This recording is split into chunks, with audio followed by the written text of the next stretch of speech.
Prosedur pencabutan gigi rahang atas dan rahang bawah, anterior dan posterior. Sebelum melakukan tindakan, operator dapat mengikuti langkah-langkah berikut. Persiapan operator.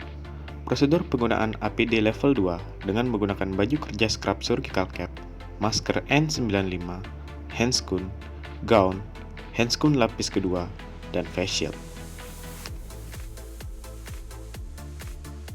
Selanjutnya adalah persiapan alat dan bahan.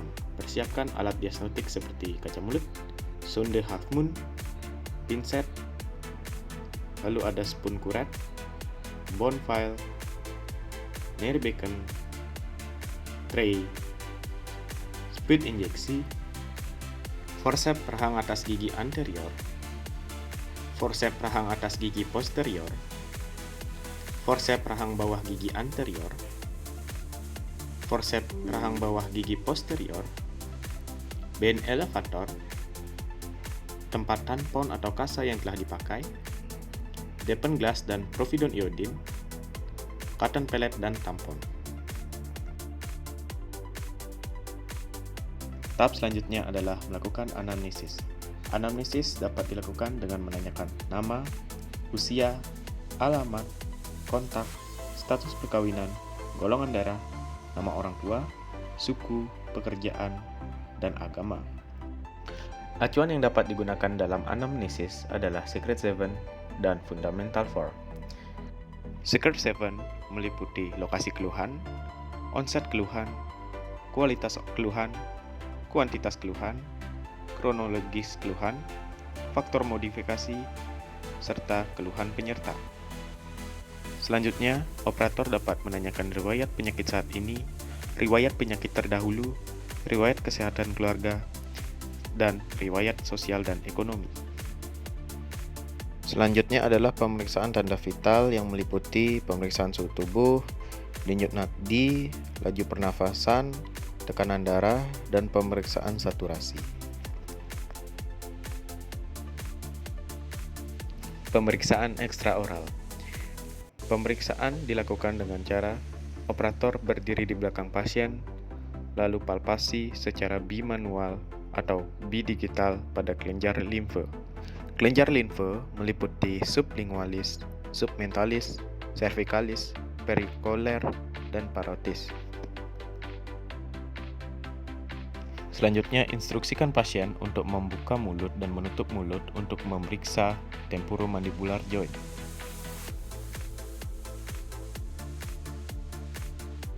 Pemeriksaan intraoral.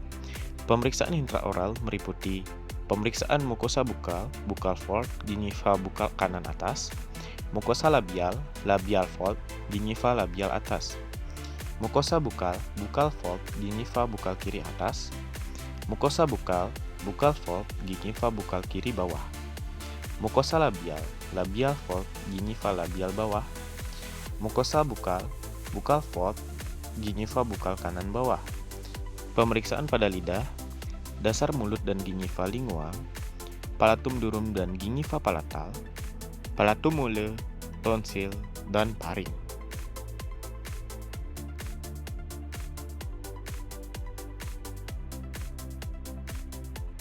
Posisi operator pada dental unit berada di jam 8. Posisi pasien sejajar dengan bahu operator dengan membentuk sudut oklusal plane 45 derajat, kepala pasien menghadap depan. Tahap pertama yang dilakukan adalah asepsis. Asepsis dilakukan secara intraoral dan ekstraoral. Asepsis ekstraoral menggunakan cotton roll, penggunaan povidone iodine pada bibir dari area dalam ke luar. Asepsis intraoral dilakukan dengan menggunakan cotton pellet yang diberikan povidone iodine dan dioleskan pada daerah yang akan dianestesi dengan gerakan sirkular. Tahap selanjutnya adalah anestesi. Anestesi yang digunakan untuk ekstraksi gigi 21 adalah blok nasopalatinus dan anestesi infiltrasi. Untuk blok nasopalatinus, area yang teranestesi yaitu mucoperiosteum sepertiga anterior palatum durum dan mukosa palatal ke-6 gigi anterior rahang atas, di mana pada regio caninus terdapat ramifikasi oleh nervus palatina anterior. Prosedur yang dilakukan untuk anestesi blok nasopalatinus dengan cara jarum diinsersikan pada batas lateral papila incisivus sedalam kurang lebih 0,5 cm sampai jarum menyentuh tulang. Kemudian diponasikan cairan anestesi sekitar 0,25 ml secara perlahan. Lalu apabila anestesi telah berjalan, maka terasa kebas pada palatum bila terkena lidah. Selanjutnya adalah anestesi infiltrasi. Anestesi infiltrasi dilakukan dengan cara insersi jarum pada mucobukal vault dengan bevel jarum mengarah tulang hingga menyentuh tulang. Kemudian tarik jarum sedikit dan lakukan aspirasi. Jika tidak ada darah yang memasuk ke barrel, deponir cairan anestesi sebanyak 1-1,5 cc. Tahap selanjutnya adalah melepaskan perlekatan gingiva dengan menggunakan periosteal elevator.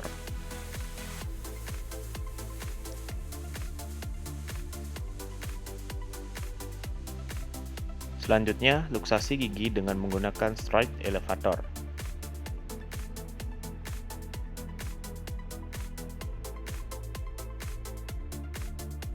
Selanjutnya, adaptasikan forceps dengan benar pada gigi seapikal mungkin, dengan panjang sumbu paruh forceps sejajar dengan sumbu panjang gigi. Untuk forceps anterior rahang atas, gunakan forceps yang memiliki beak lurus tanpa adanya furkasi dan ujung beak yang membuka. Gunakan jari tangan yang berlawanan untuk menahan bibir dan mendukung tulang alveolar pada bagian labial dan palatal.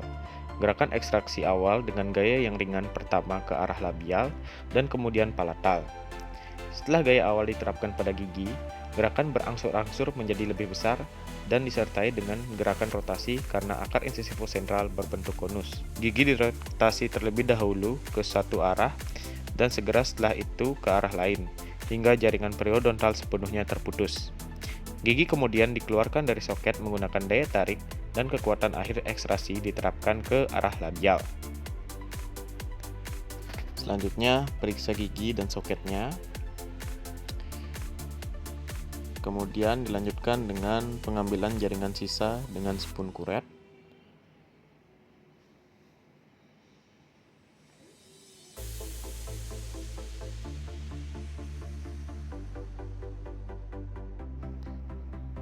Setelah jaringan sisa bersih, dilanjutkan dengan penghalusan tulang dengan menggunakan bone file.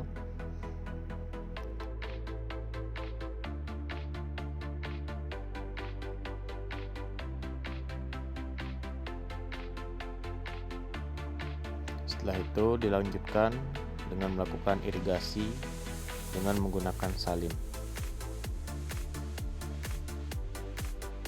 Soket yang telah terekspansi kemudian dilakukan penekanan atau kompresi dengan jari supaya kembali ke bentuk semula.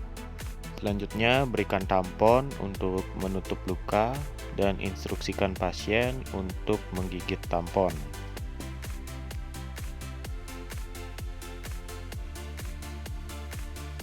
Untuk ekstraksi gigi rahang atas posterior, posisi operator berada pada jam 8. Posisi pasien sejajar dengan bahu operator dengan membentuk sudut occlusal plane 45 derajat.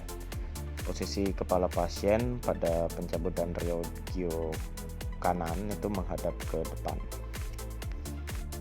Tahap pertama yang dilakukan adalah dilakukan asepsis ekstraoral, kemudian dilanjutkan dengan asepsis intraoral menggunakan cotton pellet dan providon iodin, dioleskan pada daerah yang akan dianestesi dengan gerakan sirkular.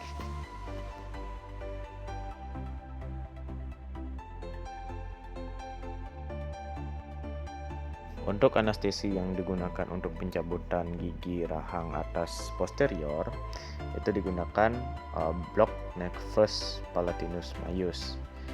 Syaraf yang teranestesi adalah nervus palatinus anterior atau nervus palatinus majus yang keluar dari foramen palatinus majus, serta anestesi infiltrasi. Untuk insersi anestesi blok palatinus majus, tempatkan jarum ke ketinggian lipatan mucobukal di atas molar kedua, insersi jarum, lalu dilakukan aspirasi untuk memastikan tidak ada darah. Kemudian jika tidak ada darah, dapat dilakukan deposit sebanyak 1,8 ml larutan anestesi. Selanjutnya dilakukan anestesi infiltrasi pada mucoboccal vault dengan bevel jarum mengarah tulang hingga menyentuh tulang sebanyak 1 sampai 1,5 cc, dan sesudah 4-5 menit periksa apakah anestesi sudah bekerja dengan memasukkan sonde ke dalam sulcus gingiva. Selanjutnya lepaskan perlekatan gingiva dengan menggunakan periosteal elevator. Dilanjutkan dengan melakukan luksasi dengan straight elevator.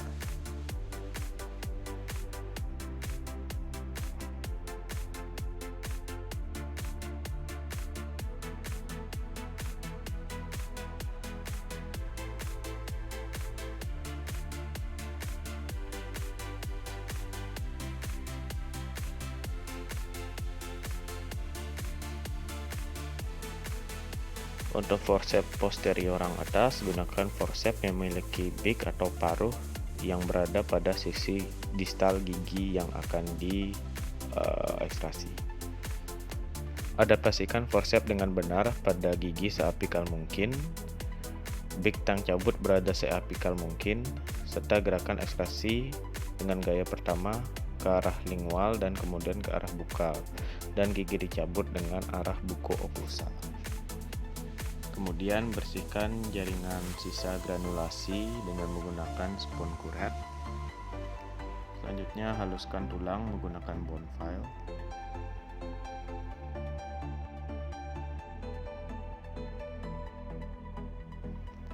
Lakukan irigasi dengan menggunakan salin. Setelah itu, soket yang telah terekspansi kemudian dilakukan penekanan atau kompresi dengan jari supaya kembali ke bentuk semula. Kemudian berikan tampon untuk menutup luka dan instruksikan pasien untuk menggigit tampon.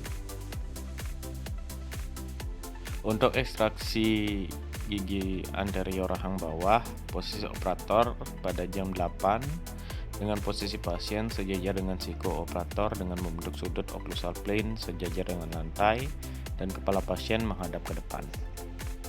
Untuk tahap pertama, lakukan asepsis ekstraoral pada daerah bibir, kemudian lakukan asepsis intraoral pada daerah yang akan dianestesi.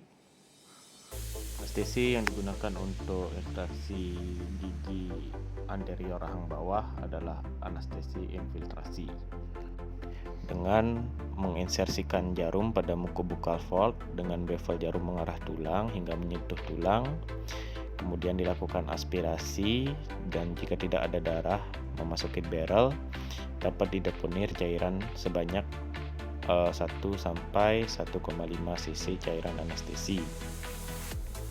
Dan sesudah 4-5 menit periksa apakah anestesi sudah bekerja dengan memasukkan sonde ke dalam sulcus gingiva yang sudah dianestesi. Kemudian lepaskan perlekatan gingiva dengan periosteal elevator dan dilanjutkan dengan luksasi dengan menggunakan straight elevator.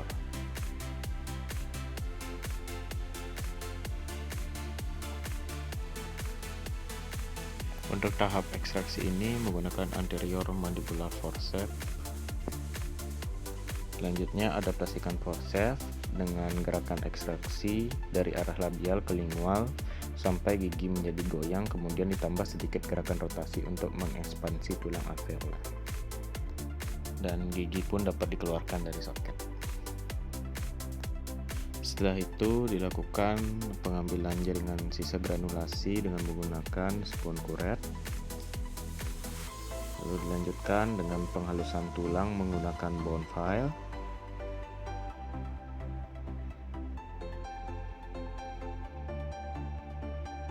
Irigasi menggunakan salin.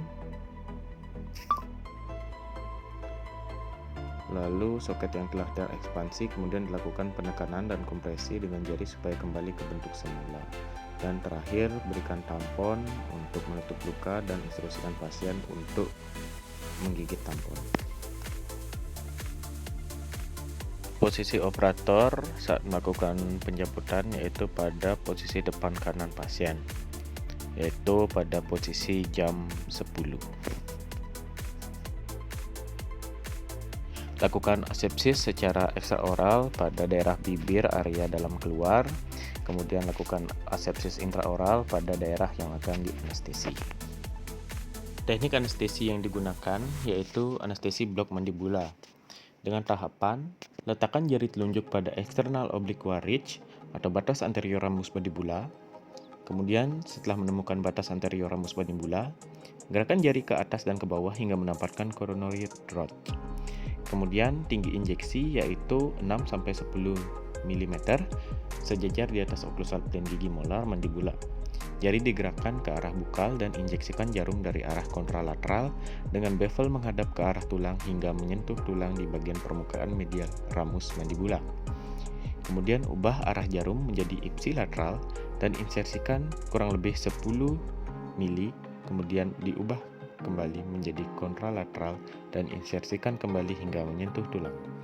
Kemudian jarum ditarik 1 mm dan lakukan aspirasi.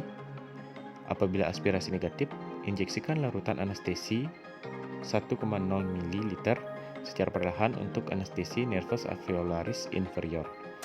Kemudian jarum ditarik perlahan kurang lebih 10 mm. Kemudian ditepornirkan 0,5 ml larutan anestesi untuk menganestesi nervus lingualis. Tunggu 3-5 menit hingga anestesi bekerja.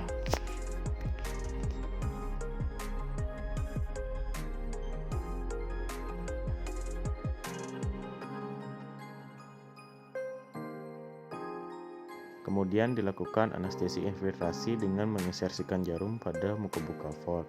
Kemudian dilakukan aspirasi. Apabila jika tidak ada darah yang memasuki barrel, dapat dideponirkan cairan anestesi sebanyak 1-1,5 cc. Dan kemudian sesudah 4-5 menit, periksa apakah anestesi sudah bekerja dengan memasukkan sonde ke dalam sulcus gingiva yang sudah dianestesi. Tahap selanjutnya adalah lepaskan perlekatan gingiva dengan menggunakan periosteal elevator.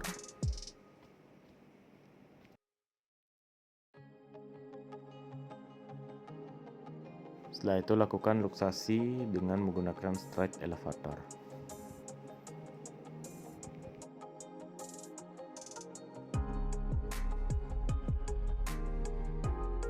Berikut adalah forceps yang digunakan, yaitu menggunakan mandibular molar forceps. Adaptasikan forceps seapikal mungkin dengan pergerakan akhir pencabutan ke arah bukal, dan proses pencabutan dilakukan secara berhati-hati agar tidak menimbulkan kerusakan pada mahkota gigi molar. Kemudian bersihkan sisa granulasi dengan menggunakan spons kuret.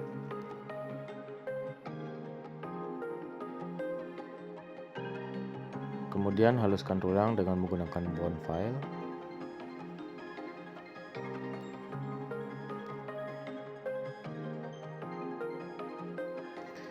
Setelah itu lakukan irigasi dengan menggunakan salin dan soket yang telah terekspansi, kemudian dilakukan penekanan dengan jari supaya kembali ke bentuk semula. Dan terakhir berikan tampon untuk menutup luka dan instruksikan pasien untuk menggigit tampon. Setelah prosedur ekstraksi gigi telah selesai, maka dilakukan KIE pos tindakan kepada pasien, yaitu menginstruksikan pasien menggigit tampon pada luka bekas pencabutan selama 30-45 menit, kemudian konsumsi makanan lunak dan dingin untuk mempercepat penyembuhan luka dan meminimalisir terjadinya komplikasi pada bekas pencabutan. Kemudian konsumsi obat secara teratur dan sesuai dosis yang telah diberikan oleh dokter yang bersangkutan. Kemudian menjaga oral hygiene. Lalu pasien dilarang merokok 12-24 jam pasca pencabutan. Pasien dilarang mengkonsumsi alkohol dan terlalu sering berkumur. Jangan memainkan dan menghisap daerah bekas pencabutan karena akan memperlambat proses pembukaan darah. Jangan menggunakan sedotan untuk minum karena akan meningkatkan tekanan pada luka bekas pencabutan dan menimbulkan rasa nyeri atau tidak nyaman. Dan terakhir, jangan mengkonsumsi makanan yang panas dan keras agar tidak melukai area bekas pencabutan serta hindari pengunyahan pada daerah pencabutan. Pasien dapat diresepkan obat pereda nyeri seperti paracetamol dan ibuprofen dan antibiotik seperti amoxicillin dan asamefenamat.